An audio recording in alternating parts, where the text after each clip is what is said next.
আওয়ামী লীগের নিষিদ্ধের ব্যাপারে সরকারের অবস্থান হচ্ছে এখন পর্যন্ত সরকার মনে করতেছে যে রাজনৈতিক দলগুলোর সাথে পরামর্শ ছাড়া আর দেশে বিদেশে যারা আমাদের উন্নয়ন সহযোগী এবং স্টেক হোল্ডার আছে তাদের সাথে পরামর্শ ছাড়া সরকার একাই ডিসিশন নিতে পারে না।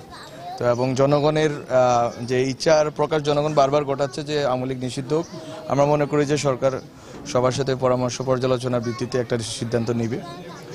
আর যে বিষয়টা বলেছেন নির্বাচনের বিষয়ে ডক্টর মোহাম্মদ ইউনূস বলেছেন যে ডিসেম্বর অথবা জুন 2026 এটা হচ্ছে সংস্কার কতটুকু হবে কিভাবে হবে সেটার উপর নির্ভর করবে। তো আমি মনে করি যে এর ভিতরে আমরা সীমিত রাখি আর কি, এর বেশি উচ্চাশা সরকারের ভিতর থেকেও নাই।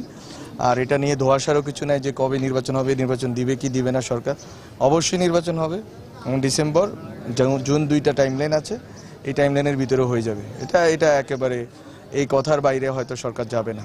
এটা হচ্ছে আমাদের দিক থেকে আমাদের পর্যবেক্ষণ। আর রাজনৈতিক দলগুলো যে প্রস্তুতিতে আছে, বিভিন্ন দল গঠিত হচ্ছে নতুন করে, সবাই প্রস্তুতি নিক, নির্বাচন হবেই।